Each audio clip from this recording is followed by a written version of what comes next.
and I was like, light bulb moment, duh.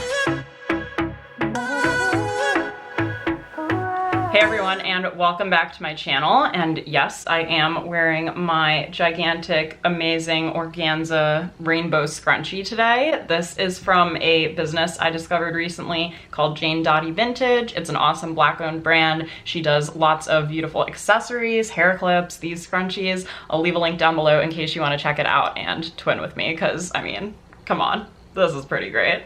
In today's video, I'm going to be reviewing a brand that I haven't talked about yet on this channel, which I am so excited about, called Tower28, and I'm going to be reviewing their Beach Please Cream Blush. So I didn't really know much about this brand until earlier this year. I saw people like Mian Chan starting to use them, and I kind of just started following along. I was very intrigued by it, and I asked you guys over on Instagram what products you wanted to see me review from my makeup bag, and if you're not following me over there, it's just at Austen Tosone, and tons of people wanted to know more about this. If you're new here, I'm a New York City-based beauty and style content creator who does beauty product reviews and tips for beauty content creators on this channel, so be sure to subscribe and stick around if that's something that you're interested in, and give this video a thumbs up if it helps you learn more about the cream blush. So Tower28 is a Los Angeles-based brand. They produce their products in LA, and Tower28 is actually named for a lifeguard tower in Santa Monica. Super cute, love that connection. So they are a vegan, cruelty-free, and clean brand. I know clean means different things to different people, but I will link this product on the website down below so you can check it out to learn more about what their definition of clean is. This is still a very small brand in terms of their product range. They actually only have 5 beauty products on their website right now and 1 cute crew neck sweatshirt,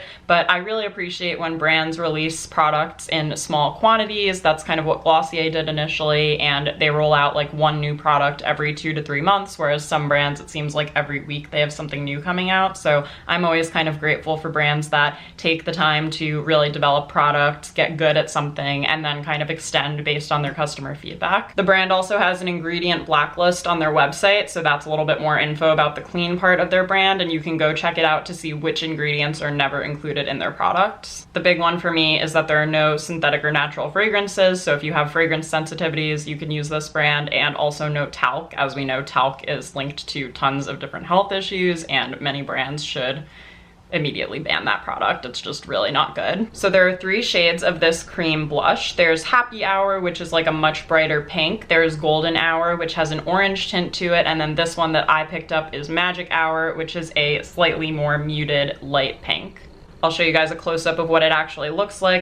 Here is the swatch. So as you can see, it is a very gorgeous, natural looking kind of color. It really does give me that like just sun-kissed, just at the beach vibes, which is clearly a big part of their brand ethos. This is the packaging it comes in. It's a little plastic packaging with the tin right here. You get 0.16 ounces of product, and I actually think that's fine. As you can see here, this was just a tiny bit of product, so a little bit really does go a long way. I think that's true for many cream products, and this product retails for $20. So in terms of application and how to apply this product, there are a couple of different ways. I would say the first way that I tried at first is to literally just take your fingers and dab the product onto your cheeks.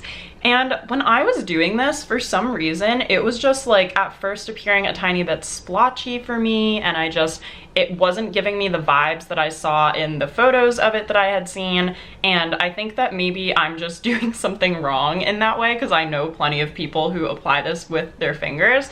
And the other potential way is to maybe use the beauty sponge just to like kind of diffuse it out. So I would maybe suggest, if you want to use your fingers, to apply a little bit with your fingers and then use the sponge to kind of dab it out. But then I saw Katie Jane Hughes apply a cream blush product using a brush, and I was like, light bulb moment, duh.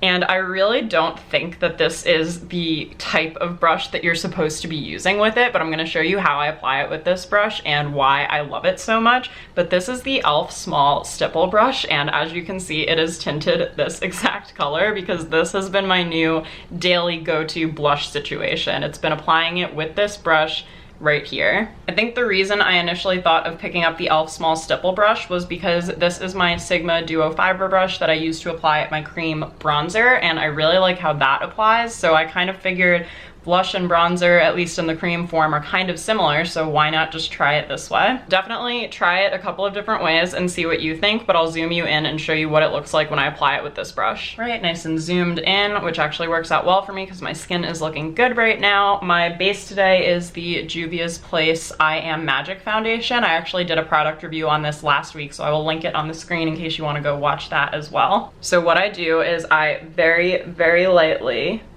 pick up a little bit of the product with the stipple brush. You really, really don't need a lot. And then I smile, but I've been going a little bit beyond the apples of my cheeks up into my face. I find it kind of brings the bronzer contour situation together pretty well.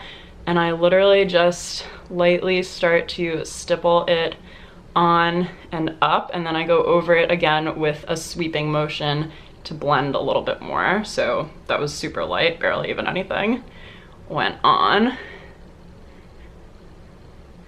And the nice thing about this is it really is a buildable product, so you can start with a little bit and then warm it up as much as you want to. Is that not just the prettiest flush of color? So here is the difference, obviously with the blush, without the blush. I just love how this looks. And again, I am very much like a natural makeup gal. I'm mainly focused on everyday makeup, so I'm not really going super, super intense here with the color. It really is just to warm up the skin a little bit, give you that sun-kissed look. And one thing that you can do to even make it look a little more natural is kind of bring it up and over your nose as well, just whatever the excess on the brush is, because that is where you would naturally tan and get exposed to the sun, so it makes it look a tiny bit more natural in my opinion. But I just love how this looks. Let me go ahead and do the other side, and then I will zoom you out and share some final thoughts. All right, so here is my finished look. Overall, I absolutely love this product. I'm always willing to pay, you know, a little bit more for products that really work well for me. So I know there are some probably drugstore alternatives to cream blushes too if you don't feel like spending $20 on this one, but in my opinion, it is well worth the money. I just feel like this is my perfect, subtle, glowy cream blush that I've been waiting for. I felt like the Florence by Mills one was a little too, almost like a gray undertone to me. I'll even here show you them actually together. So here is Tower28, here's Florence by Mills. The lid broke off, which is a different story, but I think you can see it's just a little too subtle, and it has that kind of slightly gray undertone to it that I feel like is not my favorite. I feel like I much prefer this in terms of the formula and also the color. So I don't know about you guys, but I'm having a lot of fun out here in the world of cream products. So if you have any other cream product recommendations for me, please leave them in the comments down below. And if there's anything else you want to see a video review on, don't forget to leave that down there too. I'm always open to your suggestions and your feedback. And I definitely want to try more from Tower28. I think either the highlighter looked really cool to me or the lip glosses would be what I would try next. Thank you guys again so much for watching. As I mentioned earlier, don't forget to give me a thumbs up down below if this video helped inform your purchasing decision or taught you something new about Tower28 that you didn't know. And please do subscribe if you would like to. There are new videos that go up for me every Sunday, and as I mentioned earlier, I focus here on beauty product reviews as well as tips for beauty content creators. Thank you again so much for watching, and I will see you in next week's video. Bye!